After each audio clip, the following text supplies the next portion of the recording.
As manifestações populares recolocaram na pauta do Congresso Nacional a chamada reforma política. Nós vamos aproveitar esse momento para aprofundar o debate, procurando saber o que pensam os senadores sobre este tema tão importante para a sociedade brasileira. Vou entrevistar o senador Pedro Tax, do PDT do Mato Grosso, dentro dessa série especial sobre reforma política aqui no programa Cidadania. Senador Pedro Tax, eu queria começar a nossa conversa perguntando como é que o senhor recebeu as propostas feitas pela presidenta Dilma Rousseff, que inicialmente sugeriu uma Assembleia Nacional Constituinte exclusiva para debater reforma política, depois houve um certo recuo e agora está se falando em plebiscito. Ok. Nós temos que entender que aqui no Congresso Nacional nós temos as mais maravilhosas propostas do mundo. Tem proposta para tudo aqui, irmão. Até proposta para trazer a mulher amada em 3 dias. Tem tudo aqui. O que falta é menos politicalha e mais vontade política. Mais vontade política e menos politicalha. Isso significa dizer que estas propostas aqui existentes já resolveriam. A pergunta que se faz é, o Congresso quer votar isso? Há 10 anos atrás, quando o presidente Lula assumiu o poder, o grupo político assumiu o poder, já se debatia a chamada reforma política. E não fizeram reforma política. Este atual governo tem a maior coalizão da história do Brasil. E não votaram reforma política. Muitos temas aqui já foram debatidos em razão da base do governo não querer votar, não foi votado. Portanto, me parece um pouco de oportunismo político falar em reforma política. Mas muito bem, vamos dizer que exista sim este interesse pela reforma política. Será que este Congresso tem legitimidade democrática para aprovar a reforma política? Estas manifestações nas ruas demonstram que o cidadão entende que nós não temos esta legitimidade. Então o senhor seria a favor de uma constituinte exclusiva? Se você me permitir, eu vou chegar. Claro. Né? Como se modifica a Constituição? A Constituição se modifica de acordo com o artigo 60, através de uma emenda constitucional, ou de acordo com o artigo 3º do ato das disposições constitucionais transitórias, através de uma revisão constitucional. Existiria outro espaço? O ministro Barroso defende outro espaço. Um corpo próprio para a reforma política. Eu, o senador Cristóvão, o senador Rodrigo Hollenberg, o deputado Chico Alencar, escrevemos um artigo há uns 20 dias passados, defendendo que se o Congresso não votar as reformas políticas, nós temos que encontrar uma solução. Uma solução seria um grupo político, um grupo parlamentar, para debater e votar a reforma política. Pode se chamar de constituinte exclusiva, restrita, o que não pode, numa sociedade que é decente, nós permitirmos que as coisas continuem como estão. Isso não pode. Eu defendo que o Congresso vote. Agora, se não tiver condições, se nós chegarmos à conclusão que esta possibilidade não existe, estamos debatendo isso há mais de 10 anos. Eu sou senador há 2 anos e 4 meses. Quando eu cheguei, eu participei de uma comissão especial, presidida pelo senador Dornelles, que tratava da reforma política. Portanto, nós precisamos de mais vontade e menos política. Falta vontade política. Agora, se não chegar à conclusão, aí nós temos que procurar outro caminho. Sim, a respeito do plebiscito. O plebiscito é uma espécie de consulta popular prévia. Significa dizer que, antes de votarmos, pedimos autorização para o titular do poder, que é o povo. Antes de votarmos. Agora, o plebiscito ele precisa ser binário. Sim ou não.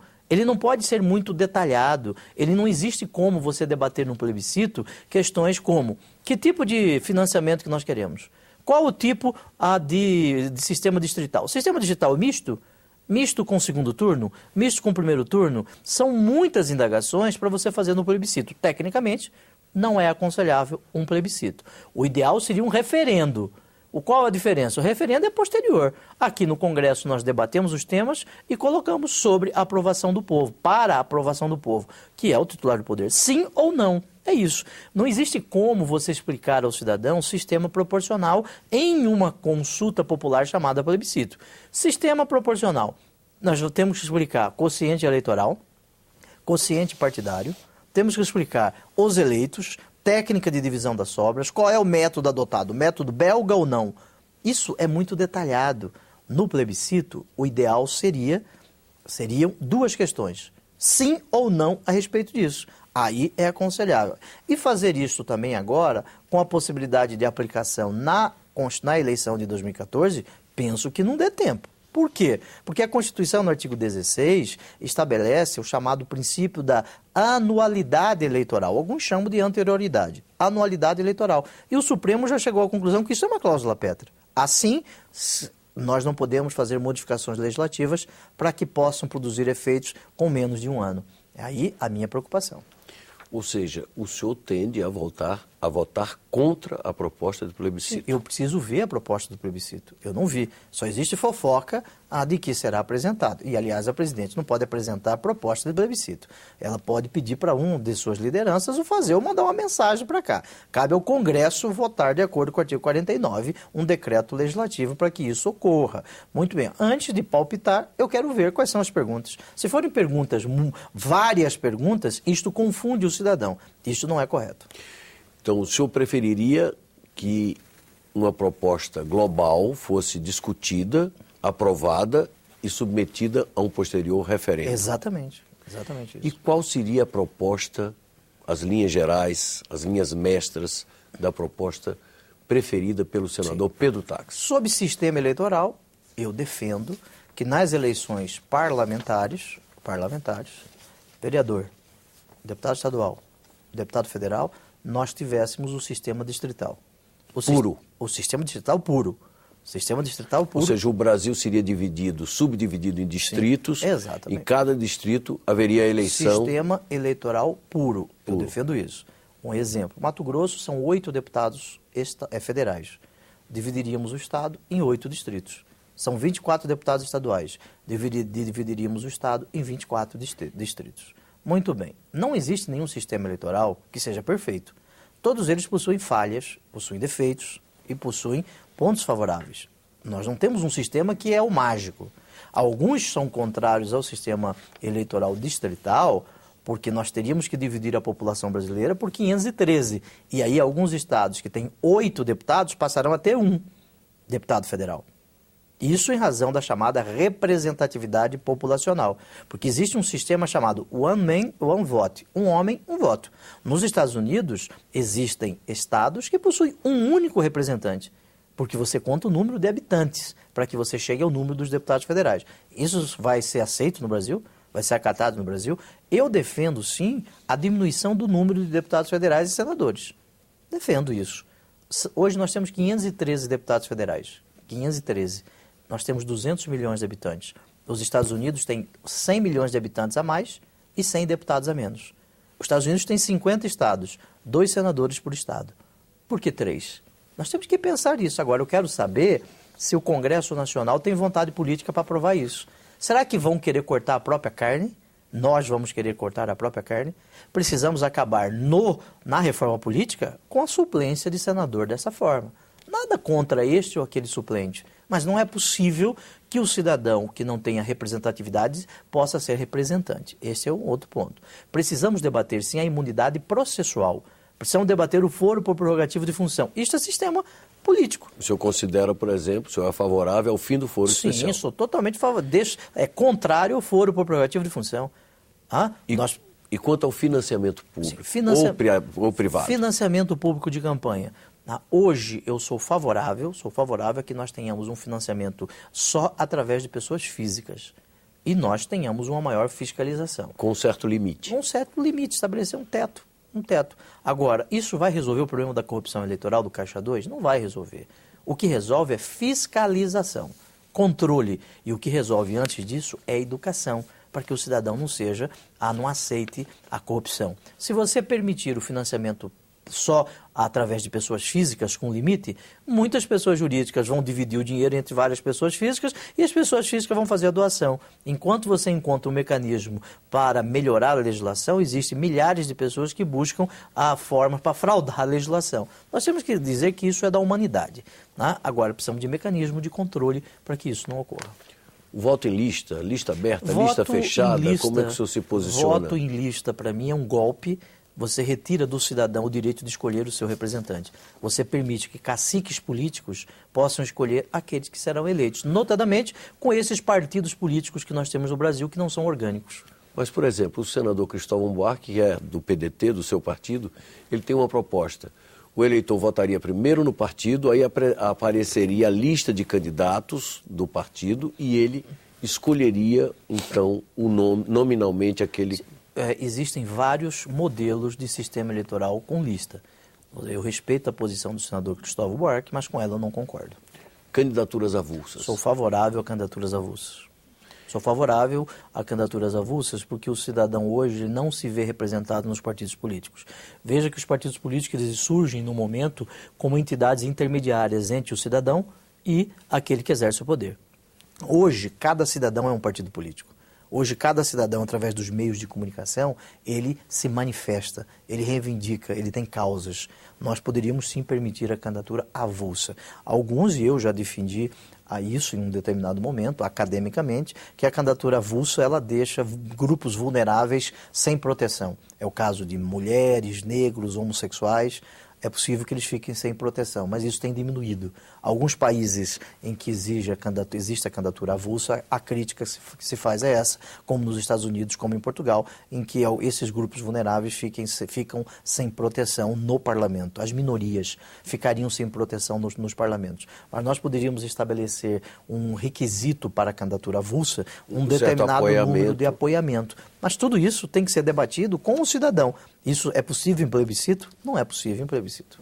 Coincidência das eleições. Tá. Coincidência das eleições. Imagine, o argumento econômico é o mais forte aí. Que se nós estabelecermos a mesma data para as eleições, ficaria mais barato e nós discutiríamos isso em uma única vez. Agora, a preocupação da coincidência das eleições é que o debate nacional ele possa apagar o debate no município, onde efetivamente o cidadão mora. Misturar. Nós a área federal, o nível federal. Federal, estadual e municipal. E você empobrece o debate no município. Isto nós temos que encontrar mecanismos para resolver.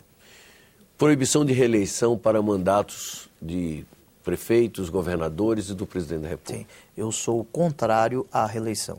Eu vejo que a reeleição, aquele que disputa o cargo, uma nova eleição, disputa a reeleição no cargo, ele ofende o processo democrático. Democracia é igualdade de condições para todos, igualdade de largada. Se ele já está no exercício do cargo, ele prejudica esse princípio constitucional. Para mim, não existe como você dizer que ele não vai usar a máquina. O próprio cargo, implicitamente, ele já está usando a máquina e isto ofende o processo democrático. A prova disso é que a maioria daqueles que disputaram a reeleição foram eleitos. O senhor proporia uma extensão do mandato nesse caso? Quer dizer, caso fosse proibida a reeleição? Sim. Um mandato um pouco mais longo? Um mandato de 5 anos para os cargos executivos. Aí nós teríamos um problema. A coincidência entre o parlamento e o cargo executivo. O que eu quero dizer com isso? Não existe um sistema que seja perfeito. Todos eles possuem pontos positivos e pontos negativos. Propaganda gratuita.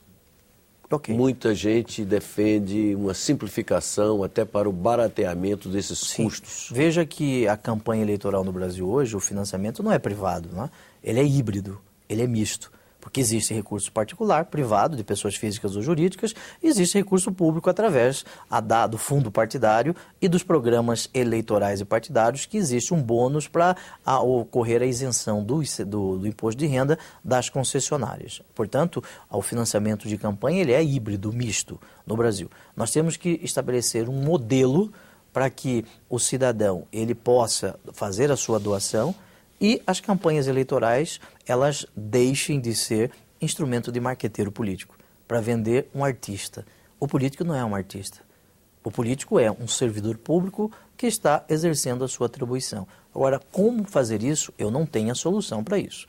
Eu vejo que tenhamos que fazer esse debate para que possamos chegar a um sistema perfeito. Não, o perfeito não existe. Um sistema que seja adequado ao momento histórico que nós vivemos. Agora, o senhor admite de qualquer maneira, a possibilidade de recursos do Estado para financiar parte das campanhas eleitorais. É o que eu fiz referência. Além da questão do pagamento às emissoras pelo espaço gratuito. Hoje nós já temos o fundo partidário, né? O fundo partidário é recurso público que pertence a todos nós. Perfeito. O senhor é a favor da manutenção do fundo? Sim. Perfeito. O chamado recall, a possibilidade do eleitor se mobilizar para cobrar... Sou absolutamente favorável ao recall. Se você compra um carro e o seu carro vem com defeito, você tem direito a trocar esse carro. E por que você não tem direito a trocar o político? Com estabelecimento de regras sob pena de nós termos um terceiro turno eleitoral. Porque aquele que perdeu, ele vai fazer o proselitismo para que o cidadão possa apresentar projeto para que aquele que ganhou venha a perder o mandato em razão do recall. Precisamos estabelecer regras em tempo... Como julgar? Como estabelecimento de regras para que em um determinado tempo ele possa fazer isso, quem vai apresentar, de que maneira. Essas regras precisam ser debatidas. Naturalmente, a palavra final ficaria com a Justiça Eleitoral. A palavra final ficaria com a Justiça Eleitoral, mas levando em conta o que o cidadão quis, a verdade das urnas. Ou seja, se o cidadão não cumpriu com os compromissos de campanha, mediante uma mobilização de certo número de eleitores, o mandato dele poderia ser requerido em volta. Um prazo estabelecido pela Justiça Eleitoral. A minha preocupação é, e aquele que perdeu? Ele vai fazer uma mobilização para que nós tenhamos uma nova eleição. Aí nós vamos ter sempre a disputa eleitoral em todos os momentos. Nós precisamos estabelecer regras para que isso possa ser impedido. E o que mais? Sim, eu defendo, dentro da reforma política, sob pena de confundirmos a reforma política com a reforma eleitoral, uma nova relação entre o legislativo e o executivo. Não é possível você, com um parlamento que nós temos hoje, enfraquecido pelas medidas provisórias. Isso enfraquece o poder político, isso enfraquece o parlamento, estabelecendo novas regras para a medida provisória, o que já foi votado no Senado e se encontra dormindo na Câmara dos Deputados, numa gaveta escura que ninguém sabe onde se encontra. O estabelecimento de regras entre o Legislativo e o Executivo faz parte da chamada reforma política, sob pena de nós enganarmos o cidadão e confundirmos reforma política com reforma eleitoral. Reforma política é muito mais do que reforma eleitoral, ao menos é o que eu penso. E como é que o senhor vê a possibilidade de ampliar, da ampliação dos instrumentos de democracia direta via internet? Como o senhor antevê isso? A Constituição da República, ela estabelece o que se denomina de democracia participativa, democracia dialógica. Existe na nossa Constituição a obrigação de um diálogo entre o cidadão e aquele que exerce o poder. A Constituição fala que a nossa democracia ela é direta ou representativa. Nós precisamos alargar os mecanismos de participação do cidadão. Eu apresentei um projeto de lei, de emenda à Constituição, para que o cidadão possa escolher quais projetos serão votados. Porque senão, nós que somos os representantes do cidadão, escolhemos os projetos que serão votados. Não adianta o cidadão apresentar um projeto de iniciativa popular e este projeto não ser colocado na ordem do dia, na pauta. Aí o cidadão, além de apresentar o projeto, existe uma proposta de emenda à Constituição do senador Rodrigo Hollenberg que diminui os requisitos para apresentação de projetos por iniciativa popular. Esta proposta é interessante, mas, além disso, precisamos dar ao cidadão o direito dele escolher quais projetos serão votados. Como seria esse processo de escolha? Isso ele apresenta um pedido ao parlamento, um determinado número de assinaturas, menor do que aquele que fez com que o projeto tramitasse, e aí este projeto furaria fila, através de um mecanismo chamado login cidadão, que o Tribunal Superior Eleitoral pode estabelecer. Hoje você tem o CPF via internet. Nós temos que entender que algumas coisas evoluíram no mundo, muitas coisas. Agora o processo político... Ou seja, a certificação digital... poderia ser a maneira de selar. Exatamente. Que dá credibilidade a esse processo. A certificação feita pela Justiça Eleitoral. Isso já é feito no mundo. Nós fazemos compras por celular hoje, pagamos conta por celular, por cartão de crédito, e ninguém vai tomar mais conta, todos tomam conta do seu patrimônio, não é isso? Seu dinheiro, sim. Você confere. E por que nós não poderíamos trazer isso para o processo político? Isso é absolutamente possível. Diante de tudo que está acontecendo em nosso país, o debate aqui no Congresso, o senhor está otimista, o senhor está pessimista? Essa é a última pergunta. Eu sou um otimista. Eu sou um otimista e entendo que o cidadão ele deve se manifestar. A democracia se faz com manifestação livre, como está ocorrendo. Nós temos que ressaltar a importância deste momento histórico. Esse é o primeiro ponto. Agora, nós temos que buscar algumas causas, sem ter a pretensão, a veleidade de encontrar todas as causas. Porque nós não vamos encontrar todas as causas. Nós temos muitas causas. As causas são difusas. Mas, se eu pudesse resumir essas duas causas, Eu elegeria duas. Uma, combate à corrupção, e dois, a descrença do cidadão com a classe política. Não com a política, não com a democracia, não com os partidos políticos, mas com o que existe hoje. A descrença do cidadão da política. O cidadão está cansado de promessas não cumpridas. Está cansado de acordo que é feito de madrugada.